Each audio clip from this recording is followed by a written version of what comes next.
Hello, everyone, and thank you for joining us today at Career Expo. Today, or this morning, we're going to talk about pathways to cybersecurity education for high school students. So hopefully we've got some high school students out there listening, teachers, perhaps some parents. I'd like to start by introducing myself briefly. My name is Heather Ricciuto. I am an IBMer, and one of the many things that I do at IBM is lead a program that we call Cyber Day for Girls, a program aimed to educate middle school and high school students about cybersecurity from two perspectives. One, how to protect themselves online in the online world that we all live in today, but also to educate them about all of the exciting career opportunities that exist in cybersecurity and hopefully inspire some to consider pursuing education and careers in cybersecurity. Today, I have with me several other women who are either working in cybersecurity or STEM related fields. So what I'd like to do now is ask each of them to briefly introduce themselves. And I will start with Emily. Thanks, Heather. As Heather said, I'm Emily. I'm also an IBMer. I work for the cybersecurity section of IBM and recently have moved to being a technical, non-technical role of Scrum Master, which is just a team helper. And I've moved up from working in tech in general, working in education. So I've moved all over the place and then landed in cybersecurity. Thanks, Emily. And we'll get into your background a little bit more in a moment. Annabelle, how about you?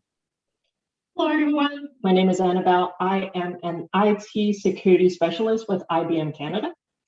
I actually focus on the security of school districts across Canada. So I look at the security of your schools and see if it's vulnerable and help your schools to improve the security postures. That sounds really cool, Annabelle. Thank you. Kumiko, you are not an IBMer. But hi, everyone. Yeah, thank you. Welcome. Thank you. Hi, everyone out there listening. My name is Kumiko, and I am the Director of Education at Hackergal. Hackergal is a Canadian registered charity that partners with schools across Canada to expose girls to computer science. And we're on a mission to close the gender gap in tech and to create a more inclusive and diverse technology landscape in the future. So I'm excited to be here. I think that's great, Annabelle, because I work with so many schools. And so in some way, we've actually collaborated already. So that's great to know you're keeping them safe. Thanks, Kumiko. And finally, Rachel. Hello, I'm Rachel. I actually work in the same division, cybersecurity at IBM as Emily does. I work in quality assurance, so I basically just test the software that the developers create. Thank you. Thank you. All right. So now we've met all of my guests. What I would like to do is start getting into some questions that I've prepared for my panelists. But however, remember that you can enter questions of your own in the chat, and we've got someone in the behind the scenes helping us out, monitoring your questions, and they'll pass them on to us. So we will get to audience questions shortly. All right, so I'd like to actually start by asking each of you about your educational backgrounds and how that has led you into a role in cybersecurity, or how your educational background relates to your role in cybersecurity. So Annabelle, I'll start with you if that's okay. Yeah, so I actually studied mechatronics engineering at Waterloo. So my study background was not directly related to cybersecurity, but I have since did more studying in the cybersecurity and made a change in career to be in cybersecurity. And what inspired you to make that change? I've always loved puzzles, and to me, cybersecurity is like little puzzles and solving problems. So I enjoyed that aspect of cybersecurity. I also came from a system administration, so that has a little bit of that aspect, but cybersecurity definitely has more of that, and I enjoy that. Thank you. Emily. So I actually started out wanting to become a teacher. And when I applied to become a teacher, you actually had to take a degree first. And high school me really didn't know where to go, what to do. So I had a presentation from computer science at University of New Brunswick. And I decided, hey, yeah, let's do that first. So I ended up getting a technical background, then going into education. I worked in education for about a year, and then got contacted by somebody I had done an internship with in the technical field. I went and worked with them for 3 years, and the more problem solving, and as Rachel said, I started in QA, which is quality assurance, so testing software. And the more problem solving I did there, the more I realized that I was responsible for cybersecurity, whether I was calling myself in cybersecurity or not. So that led to a career change, switching to IBM as a software tester in the cybersecurity section. And then now I'm moving up to Scrum Master, which has kind of helped coordinate the projects that IBM is doing in the cybersecurity realm. Thanks, Emily. And so, Rachel, how about you? How did you get into cybersecurity, and what is your educational background? I actually started out in a Bachelor of Science taking biochemistry. I took that for 2 years, and I basically took it because that's what my mom wanted me to do, and I didn't know what I wanted at the time. But I ended up really not liking it.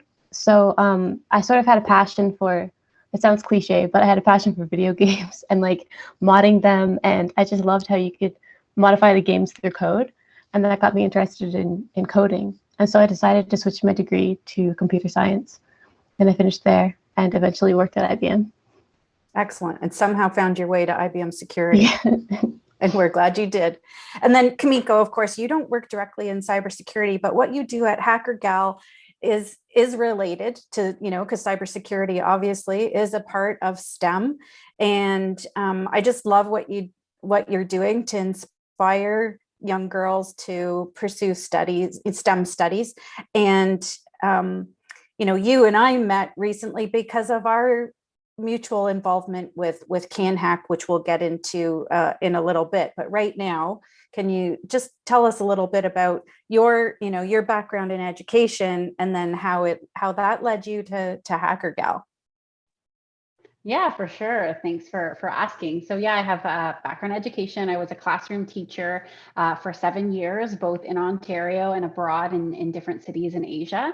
And I wanted to leave the classroom and explore what learning looks like outside of the classroom to kind of see how I could explore learning and cognition. And I went to do my Master's of Science in Social Sciences at the London School of Economics. And the degree was in learning and cognition. And from there, I went into actually a market research agency and did a lot of moderation and focus groups and a lot of learning in a completely different context. And then wanted to go into the nonprofit space. And that's when I found Hackergal and took on this role. And yeah, like you said, my background doesn't map perfectly onto cybersecurity, but I think it's so amazing how I found myself in this role. And cybersecurity is a big part of what we're trying to arm our girls with those skills. And we think it's so important that the girls that we work with are creators when it comes to technology. They're thinking critically about it. They're analyzing it. They're not just consumers of it. And that's how we came to start Hackergal and how our mission has evolved. And actually one of our biggest sponsors is the Communication Security Establishment, which is the Canadian government cybersecurity arm. And so with them, we're developing cybersecurity curriculum and really making that something that we all understand. And I know 2020 made that hyper relevant to everyone. And so I think it's so great. And I think it's so important for all the students listening to think about, a background isn't always linear. And you've seen that through Emily and Annabelle and Rachel and how we can get there in a bunch of different ways. Yeah, exactly. I mean, there clearly was a theme throughout all of your answers, which was nobody, it's rare that anybody really starts out in cybersecurity in this industry. So many people that I talk to, they will say they found their way here by accident or by luck. And many like Annabelle found their way to cybersecurity simply because they they discovered how much problem solving is involved in working in cybersecurity. And if you love solving problems and you're passionate about helping make the world a safer place, there's probably a place for you in the cybersecurity field. Let's talk for a moment, if we could, about all the different types of roles there are in cybersecurity. You know, because there are a lot of myths out there around the fact that you have to be deeply technical. You have to be into coding. You have to have a computer science or an engineering degree. And, none of that is true. Sure. Yeah. Some of us are hackers. Some of us are coders. Some of us do have computer science degrees, but not all of us. So I myself have a degree in business. I actually majored in accounting, and I also have an undergraduate degree in French. And that's simply because I love languages. And, those degrees helped get me in the door at IBM and helped me start my career. But, my career obviously has evolved, as each of yours are evolving. So can you talk about some of the different roles that you haven't worked in yourselves, but that you've come across that may even interest you in the future in cybersecurity?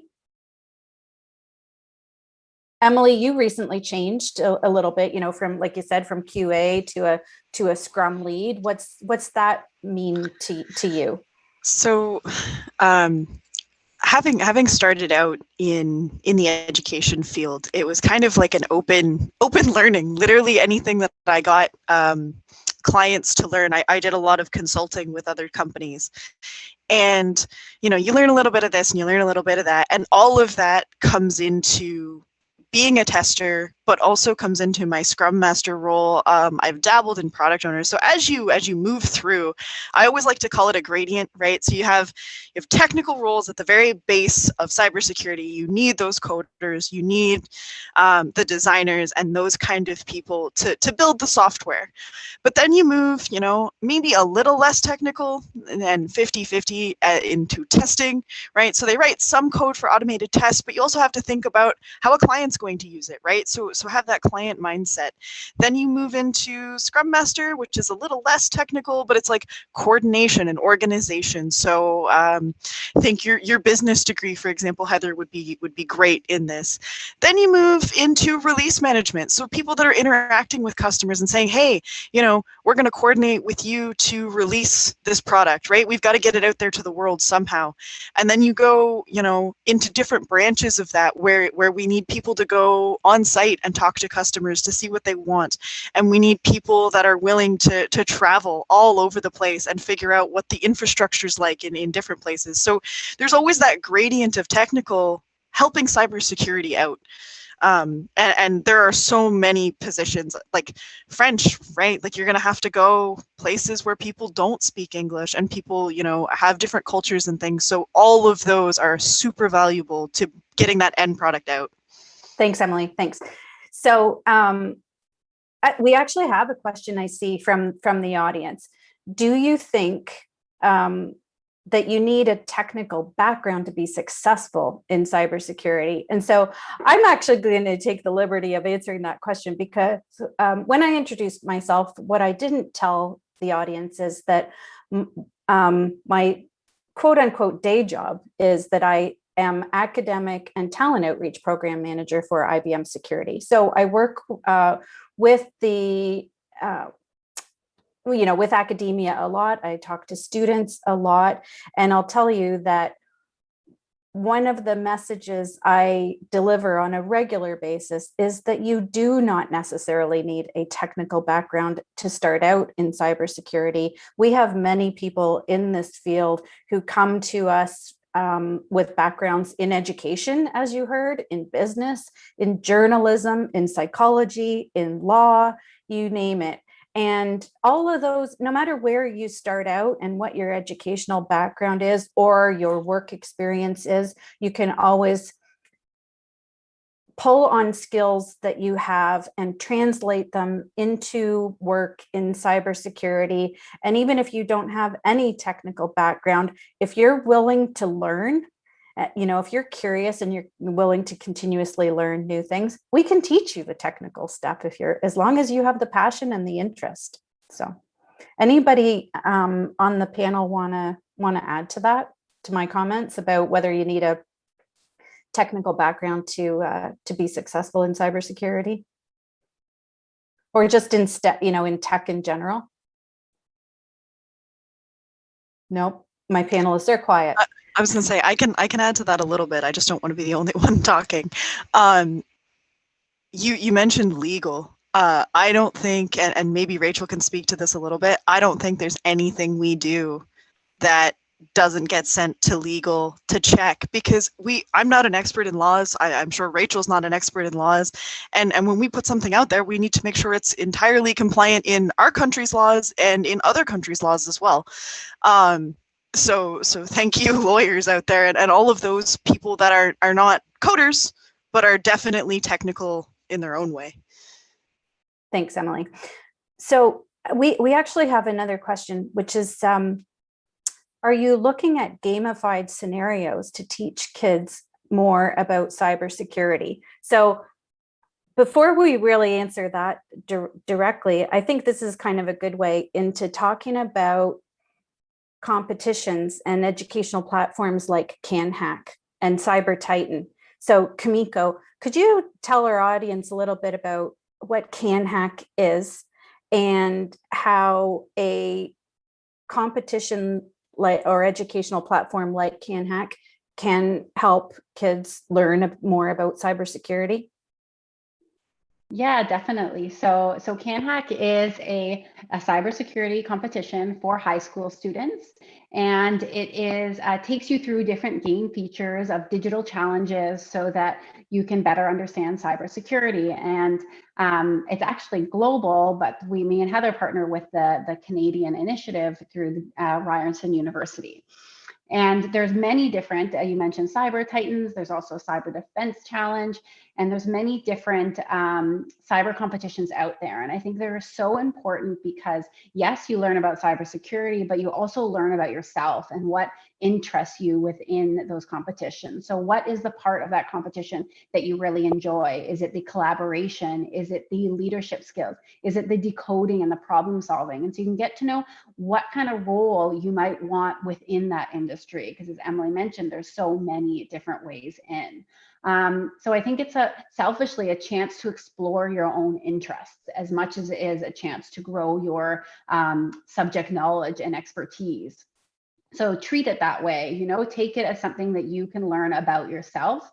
And I think that in itself is so powerful. And it's a chance to, broaden your horizons, get different perspectives, understand different problems. And so they're building those skills. And, the most kind of practical aspect is it looks really good on your resume. It shows more than just the line item of something you've done, because it shows that you have those other skills. You must be able to communicate to be successful in in a competition. You have to be able to communicate with your team. So when you're looking at that, I'm sure the IBM recruitment team, when they're looking at those competitions, they're seeing, not just someone that has checked a box, they're seeing someone that knows how to problem solve and knows how to apply those skills. So yeah, definitely a high recommendation. I would open the floor if there's anyone else that knows other cyber challenge or you might have even participated in.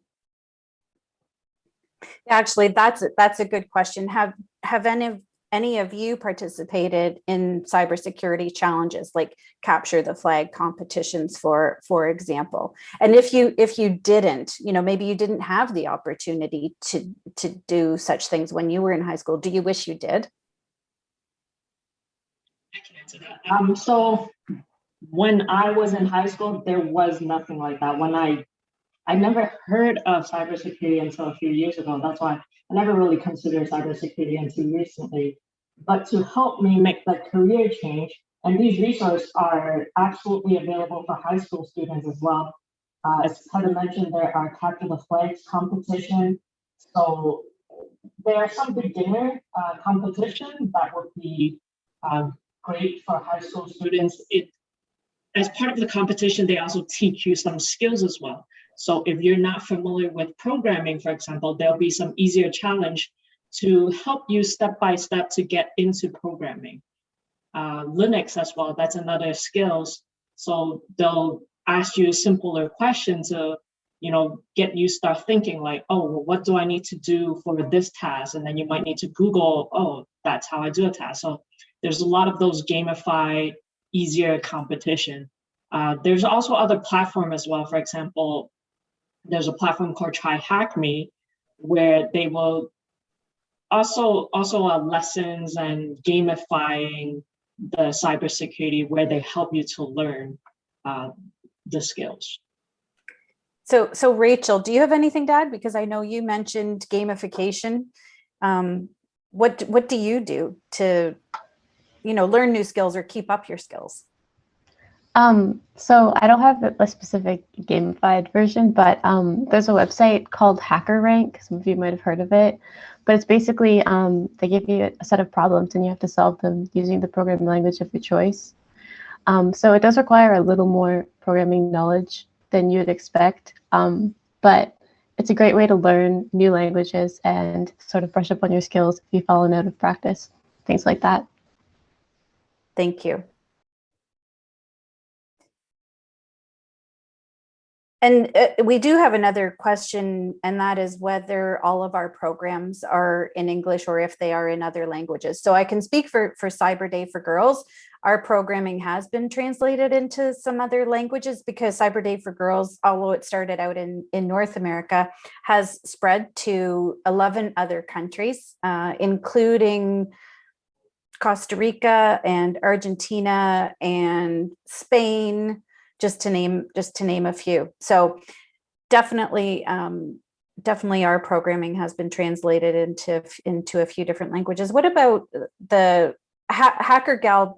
Do you offer programming in French, Kumiko? Yeah, we're just about to, thanks for asking. Yeah, we're just about to launch in French. So our National Hackathon program is kind of like our bread and butter, and it is the program that happens across Canada in the schools where the girls are taken from whatever level of prior knowledge they have with coding to apply it all the way leading up to a hackathon, and then to participate in a national movement where we're all coding together at the same time to solve, the little problems within the code and then also the big problems within the world. So we'll always connect it to a social impact theme. And yes, at the end of this month, we are so excited to finally launch in French. And so we'll have a fully bilingual hackathon program. Awesome. And all these programs that we're referring to, we'll put some of the links in the chat stream on the Cyber Exchange platform following this panel for your reference. So Kumiko, I want to go back to a comment that you made about putting competitions that you've participated in on your resume. You were bang on when you said, oh, I'm sure that IBM looks at things like that. And we absolutely do, because, we don't just look at academic scores, right? I know if we're talking about college or university programs, for example, GPA seems so important, and there are students who strive for a 4.0 GPA, but you know what? That's not everything. We don't just look at your academic scores and what degree you have. We do look at all, your extracurricular activities, and that includes whether things like, are you part of a cybersecurity club? Did you participate in a competition like Canhack or like Cyber Titan, or once you get to post-secondary education competitions like the collegiate penetration testing competition? Because as Kumiko said, those activities like that demonstrate that you are really willing to learn, and you're willing to learn outside of prescribed educational programs, and competitions like those help you gain the hands-on skills that we need in industry. So I see another question coming in. What do you think about the future of cyber skills, and do you think AI will replace some of the human analysis that we do? Annabelle, having recently, I know you recently took some cybersecurity education. What are what are you, do you have any insights or thoughts about the future of cybersecurity skills, given your recent experience? I think going forward, cybersecurity skills would be even more important. AI would help with some of the analysis, but as technology advances, there will be more bad actors as well. So the attacks that you see on the news today may become even more rampant and more severe. So we definitely need more people in the cybersecurity field to help combat that. Yeah, absolutely. I agree 100%, and that technology will, including AI, will augment the human skills that are required, right? Emily, I see you nodding your head. You agree? Thank you. All right. How about, I have a question. What makes you most proud or excited about being a woman in cybersecurity? Rachel? For me, I guess the thing I like most about being a woman in cybersecurity is seeing other women in cybersecurity. It feels really nice when you don't feel like the minority, I guess. And I have like several female coworkers. My manager is actually a woman as well. And it's just really nice to sort of have some solidarity there. Thank you. Emily? Yeah, so kind of the same idea as Rachel, just your camaraderie and your colleagues supporting you. I know sometimes outside and in media, IT and the technical people get a really bad rap, but being a woman in cybersecurity is fantastic. There's so much support and groups and things like that. Thank you. Annabelle, do you have an answer? Yeah, I would echo the same comment as Emily and Rachel. The camaraderie, the tight-knit group of cybersecurity, it's a great environment to work in. Thank you. And then again, Kumiko, I know you're not working directly in cybersecurity, but you are a woman in STEM. What makes you proud? Yeah, no, it's so nice. It's nice to hear that, because we're always trying to inspire girls to explore STEM, and so it's nice to hear those three really positive experiences about it. And yeah, what makes me so proud? We are a women-led and facilitated organization, and we're very proud of that. And it just makes me feel special, makes me feel included. I think it's so many of the students that we work with are very familiar with the feeling of being the only girl identified student in a computer science room, or in a coding club, or in a entire program or certification program.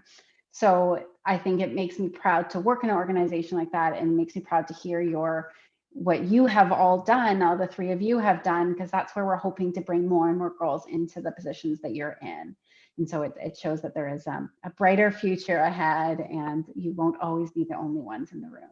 Well, we certainly appreciate what you are doing with Hackergal, and I know that you and I will be chatting more about how we might be able to collaborate in the future. So I'm looking very forward to continuing our relationship. And honestly, I have to thank a friend of mine for introducing me to Canhack, because otherwise I would not have met you.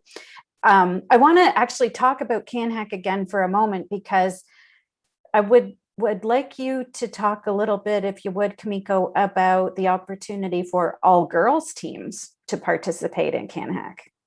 Yeah, so this is the first year ever that they have launched or released a all-female prize in the Canhack competition, and those are for groups or teams, I should say, that have an all-female identified team to participate in that challenge.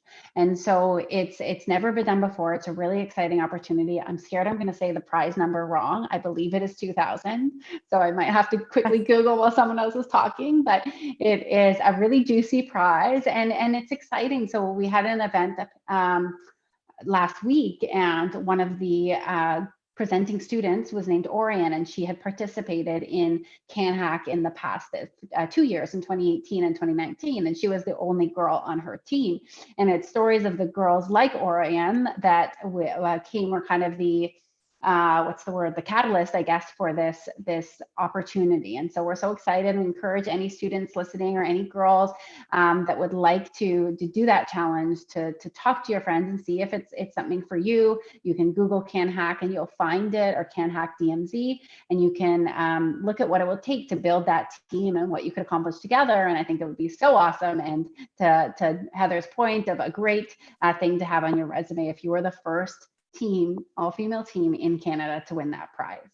Yeah, that would be and not the last. So exciting. If I think back to, Cyber Titan also encourages all girls teams. And, a couple of years ago, there was an all girls team, from the Guelph area. And I apologize, Tim King, if you're out there, I don't remember the cyber. I remember the name of the team, Cyber Bitches, but I'll clarify, it was bitches with a Y because they were playing on the word bite, right? A computer term. And, but they really owned that. They owned that name, and they got a lot of press, and they were really wonderful role models for girls interested in cybersecurity. And I am so regretful that right now I can't remember the name of the school. And I wanted to ask you, Kumiko, is registration still open for yes. Canhack? Yep. Terrific. Yes, I believe it is. Yes. All right. But it starts really soon, right? Yeah, it's starting, I think, on the 15th, if I got that correct. All right. So the original March break. So if you're interested in Canhack, get on it right now. All right. We have a question from the audience. Is there an opportunity for students like myself to present or even conduct a workshop for your audience? Do you do a call for papers? So actually, I guess that this is more, I'll take this as a question about this experience, Career Expo or Canadian Women in Cybersecurity. There was a call for papers for Canadian Women in Cybersecurity. And so I'll encourage you to look out for that next year. But as far, I'll maybe kind of expand the question and ask you, Kumiko, is there an opportunity for students to get involved and do workshops or presentations with Hackergal? Yeah, 100%. We love student-led learning, and I think there's not enough role models in STEM that are diverse, and I think that's so important. So yes, please, our website is hackergal.org if you want to reach out. My first name at hackergal.org, and we'd love to see what's possible and expose our students to more role models. So yeah, 100%. Thanks, Kumiko. And so whoever asked that question, I encourage you to do just that. Reach out to Kumiko or reach out to me on the Cyber Exchange platform. You can message me privately there, and we can chat and get underneath what you're thinking that you could do to help out in this space. All right. Another question: how important is it for students, especially in STEM, to learn how to brand and position their skills online? I can take a stab at that. Thank you. Something I definitely was hoping we could mention today, because I think it is so important. It's like, I will not speak on there's definitely a lot of cyber things to be careful of with what you share online. So that's the table stakes, is obviously not sharing personal information and being very conscious of the information that you put online, because it is there permanently. And that is something that all employers will look at. So taking that's the cautionary tale. But above and beyond that, yes, please share and track your accomplishments and celebrate them loudly and proudly. I think that is something definitely women identified people don't do as often as they should, but in general, for all of us, practice promoting yourself. Develop your elevator pitch and say it to yourself in the mirror, and then use that to network and to promote your skills. So I'm very passionate about that. I'm glad that that question came up, and I'll let anyone else build on that. But I think it is really important. And the girls in our program, we have a high school ambassador program for girls across Canada that we're also launching in April. And they will take their coding projects and put them onto their LinkedIn page to really know that when employers look up your name in LinkedIn, they're going to see something that you coded and see the skills that you have. Thanks, Kumiko. We have a question Would you about agree? I was just curious, like Emily, Rachel, Annabelle, would you agree with that? And is that something that helped you in your careers? Yes, I see. I think that like definitely anything that you can put on your LinkedIn, you should, because I think you should assume that anyone who's going to look to hire you is going to check out your LinkedIn, like 100%. Yeah, I agree. And you're never, it's never too soon to create a LinkedIn profile, right? Even in high school, I believe if you're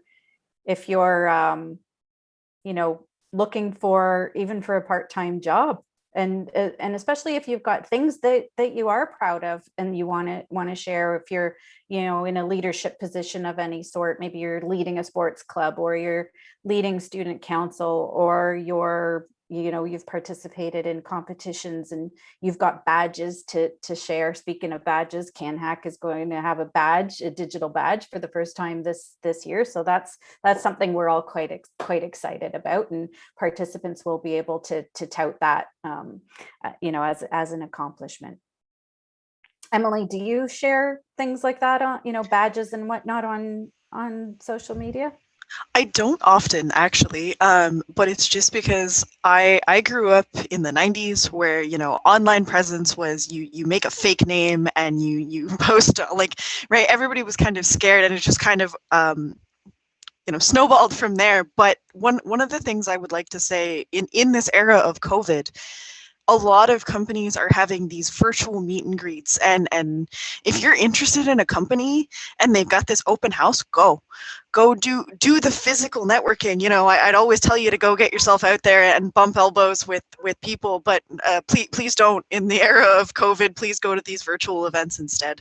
Yeah, you know what, that's a great point. So on that note, IBM has a virtual lounge space on cyberexchange.ca, and we have IBMers, including myself, monitoring that space. And it's a great, you can always come over there and put any questions online, and one of us will be sure to answer you. So do take advantage of the virtual lounge spaces. There are other companies out there besides IBM. All right.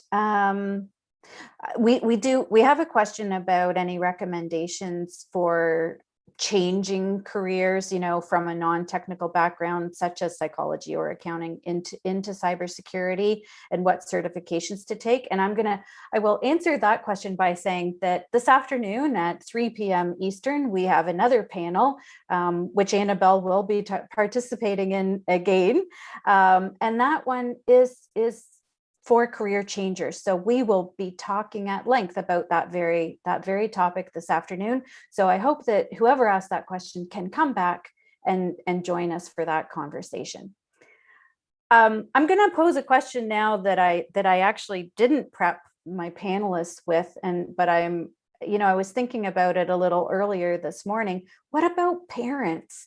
What can parents do to help their kids understand about cybersecurity, build cybersecurity awareness, and also to pursue, if they're interested in learning more about cybersecurity and perhaps understanding what study and career opportunities there are, what can parents do? Because parents don't necessarily know what cybersecurity is all about. Anybody have any recommendations on that one? Kumiko, maybe? I'm not a parent myself, but we do work with a lot of parents, and I definitely think there is, just some misconceptions out there in terms of STEM in general, or in terms of technology. And there's, especially now, there's kind of this tension between how much time to spend on the computer and what is safe and what to share. I think I know CSC, who I mentioned earlier, Cybersecurity, Communication Security Establishment of Canada, they put out a lot of guides for parents and for students to how to be safe online, which I think is important, developing a safe online presence and being a strong digital citizen.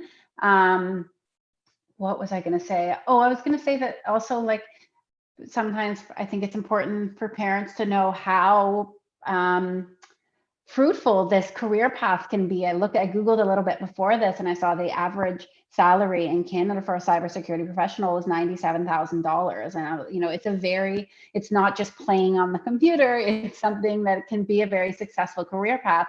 And I remember we had a guest speaker from CSE, and she said, sometimes people worry about the security of that job, but obviously she's working, for the government. She said she has balance, she has that job security, and it can be a very secure pathway as well. So maybe dispelling some of the misconceptions about it is important when it comes to parents as well.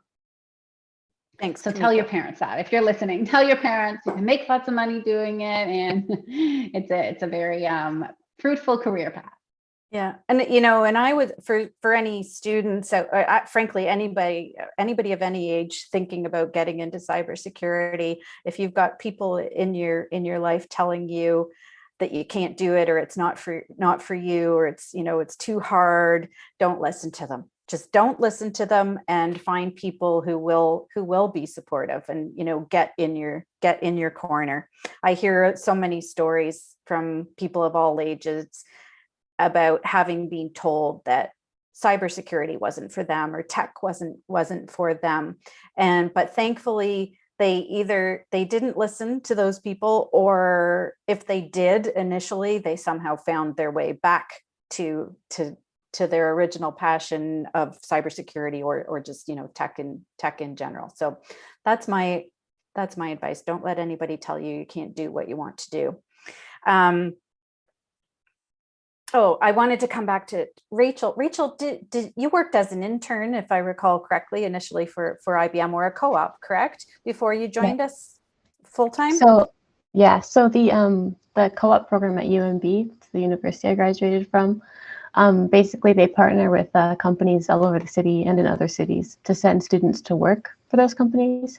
So I was fortunate enough to get a position at IBM as an intern working in quality assurance. And initially I wasn't sure if I would like it because it was quality assurance, and I had been sort of coding in my degree, and I thought maybe like a developer job would be what I wanted. But then I ended up really loving quality assurance. And so when I graduated, I applied to IBM, and so I got a full-time position.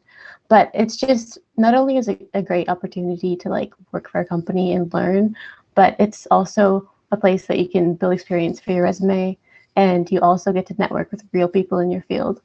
So like if you have the opportunity to take an internship, definitely take it. And would you say, was it a good opportunity to figure out if you even liked what you thought you wanted to go into? Yeah, they actually, you have to do at least 4 semesters in co-op, and so that's the opportunity to have 4 different internships at different companies in different roles if you want to. So you can figure it out. And Emily, I'm going to come to you in a moment, because I know you did at least one internship, if not more, with other companies before finding your way to IBM. But I just was reminded of sort of a reverse story when I asked you, Rachel, about whether it was, working in an internship was a good opportunity to figure out if you liked what you thought you wanted to go into. And I don't know, I completely forgot about this. I mentioned that I majored in accounting. So in the summer before my graduating year from business school, I actually worked in an accounting department, not at IBM, at a different company.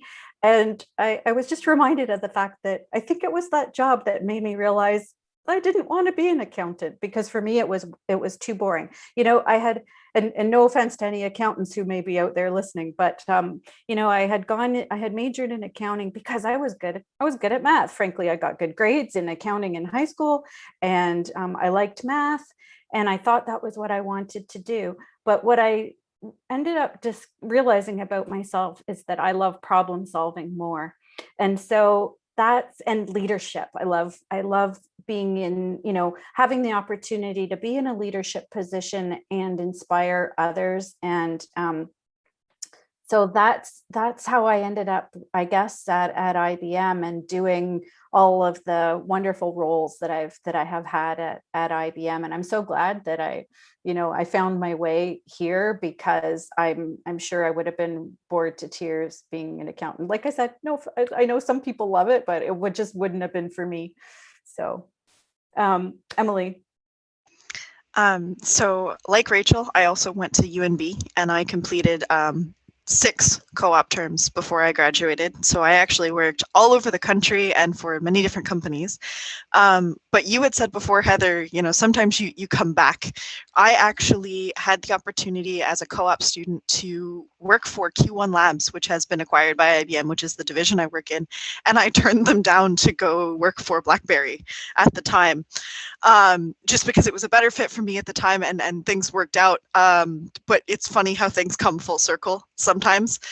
So I got to try a lot of different things. Some of my co-op jobs I very much loved, including my testing position. And Rachel had said that she was more of a developer and then went into testing, whereas I knew I was always more of a tester than a developer. So I was kind of convinced to try a developer co-op position at one point.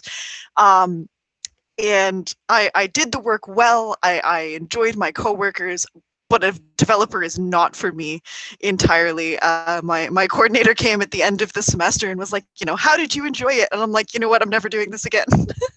I was like, I enjoyed the work, I enjoyed, the people, but I was like, this just isn't for me. So I ended up moving on, but it was so good. I got to work in a coal mine in British Columbia as a technical person, and just different experiences throughout. So as Rachel said, I highly recommend, if you have an opportunity for an internship, wherever you may be and whatever you're interested in. Annabelle, did you ever do an internship or a co-op? Yes, I did. So from the Waterloo engineering program, we also had to do multiple co-op. And I definitely agree with what Emily and Rachel said. It was an opportunity for me to figure out what I liked.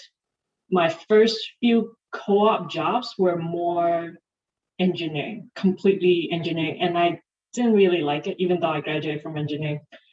It was more mechanical. I just didn't really like that area. So I positioned my last few co-op more in the IT sector. And so that's how I figured out, like, oh, IT is for me. I enjoy that. And I also had the opportunity to work across the globe in my co-op opportunities as well. I worked 4 months in Japan and I worked 8 months in Hong Kong. So lots of opportunities to learn and explore during that period of time. So exciting. And Kumiko, I know when you were in education, you mentioned you worked abroad as well.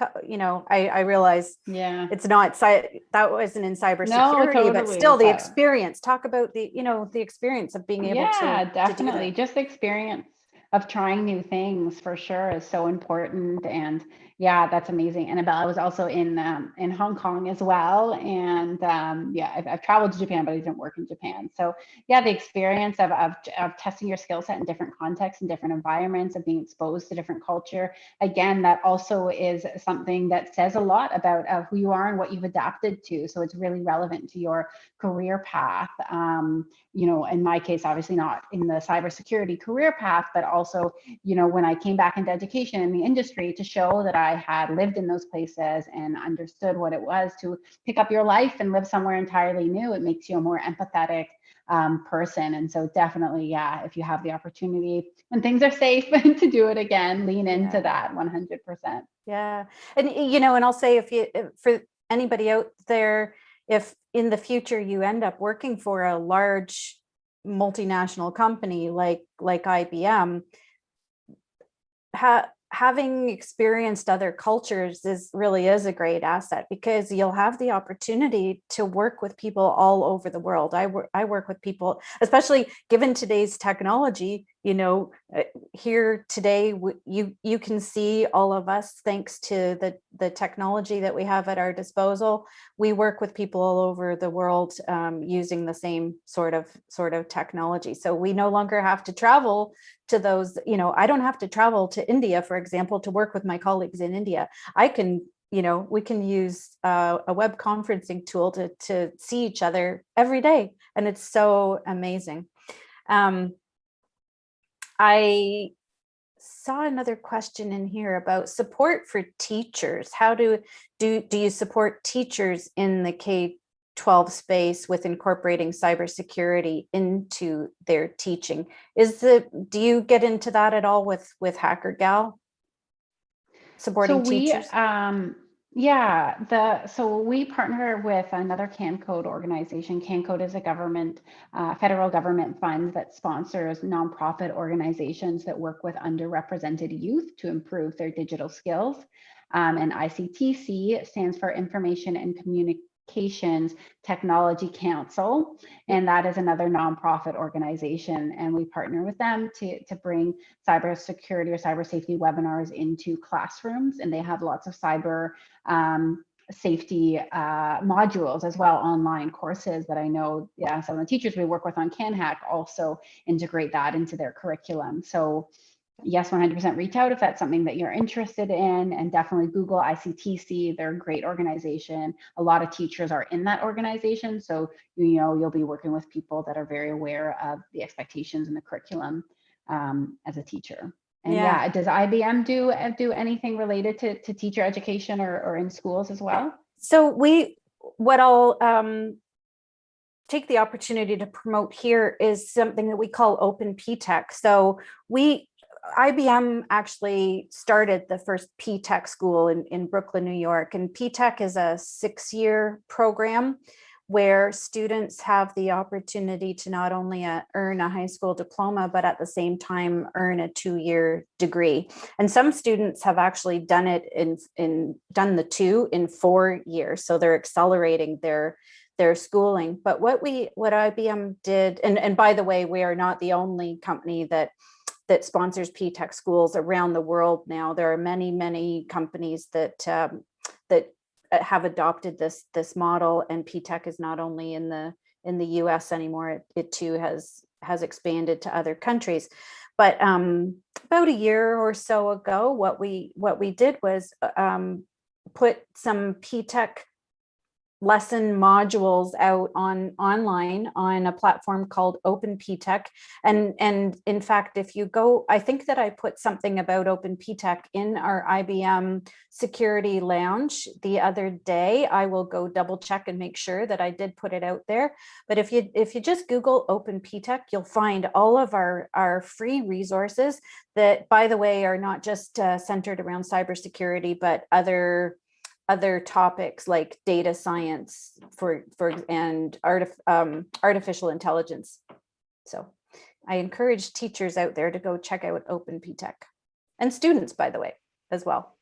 Yeah, and just to add on to that, Heather and Kumiko, as somebody who used to teach in K-12, my recommendation is to, as a teacher, go seek out these resources and realize that sometimes your students know technology better than you do.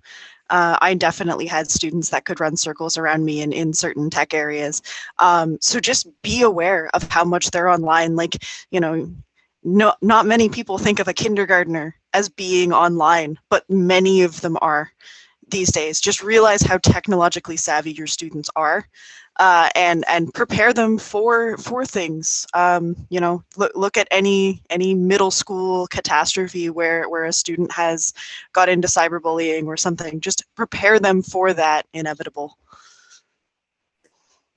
I see and one. Definitely, I wonder if IBM does this. I was just going to, sorry, Heather, to interrupt there, is like having guest speakers, I think is so like I'm a big advocate of greater collaboration between industry and education. And if that is possible, like, you know, these, obviously, Emily, Annabelle, Rachel, it would be so great to have you in our workshops, and same to the teachers that are listening, having role models go into the classroom in alignment with the digital curriculum that you're delivering. It can can be a really powerful way to bring it home. And like the same way this chat is lighting up with questions, to do that with your class, I think is a really great idea too. Yeah, we actually do a lot of that, Kumiko. We have IBMers do a lot of volunteering in many areas, and one of those is the K to 12 space. We have many IBMers who do talks in the classroom or go deliver content from all of our volunteer kits, which include our Cyber Day for Girls activity kits. So they might go into a classroom and teach students about cybersecurity hygiene, or what the heck is the Internet of Things, all that kind of stuff. And yeah, so definitely encourage teachers to take advantage of that. And of course, we do that in the post-secondary space as well. A lot of IBMers do guest lecturing. So it's a great resource, free resource to take advantage of. And especially right now, given that, we're doing most everything virtually, one of the silver linings of this pandemic situation that we're in is the fact that there really are no geographic boundaries anymore. And if you're looking for a guest speaker, I can find you a guest speaker from anywhere in the world because they can join you from their home. All right, so I think it's about time, unfortunately, to wrap up this wonderful conversation. And I think I would like to end by asking each of you what advice you would give, what's one piece of advice that you would give to anyone out there, no matter whether they are in high school or what their age is, if they're considering pursuing studies or work in cybersecurity. What's your advice to them? How do they get started? Emily, I see you thinking. Yeah, I'm thinking. I've got my thinking face on. The first thing that comes to my mind is go for it, right? Go for what you want, and as you alluded to before, Heather, there's going to be things and people. Sometimes unfortunately, it's people you really care about that say no. But if you really want to do cybersecurity, go for it. And they'll come around. Like my parents were a little bit when I was like, oh, I'm going to leave education and go into computer science. They were like, are you sure you want to do that? And I was like, you know what, I'm going to go for it. And I'm very happy where I am. So yeah, that's my advice is go for it and walk around the people that are in your way. I love it. Thanks, Emily. Annabelle, what's your advice? I think my advice to high school students is go explore. Go figure out what you like, go figure out what you love, and try it. And you may find that cybersecurity may not be for you, and that's okay. You don't have to feel discouraged or anything. You're young, try something else. I love it. Yeah, if you find that cybersecurity is your thing, go for it, have fun. Rachel? One thing that you can do if you're in high school and not yet in university and you're sort of thinking about it, they're like sort of unique to cybersecurity and tech is that there's so many resources online already that can sort of get you started and get you started on the basics, like learning the basics of programming or whatever else you're interested in, even hacking. So just even before you graduate high school, you can get a head start and see if you're truly interested in it before you make your decision. And yeah, and like you said, so many of those resources are free. And Yeah. So you have nothing to lose, right? Kumiko, any advice from you?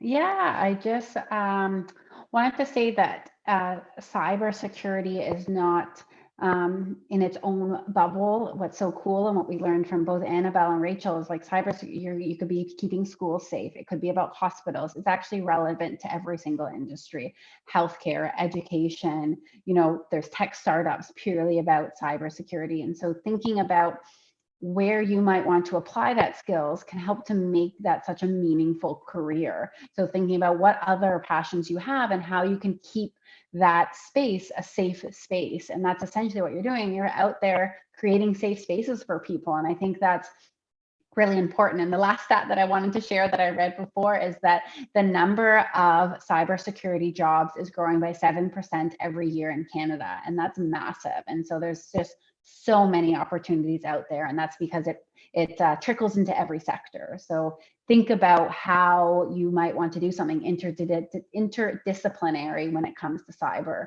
and the areas you want to impact. Thanks, Kumiko.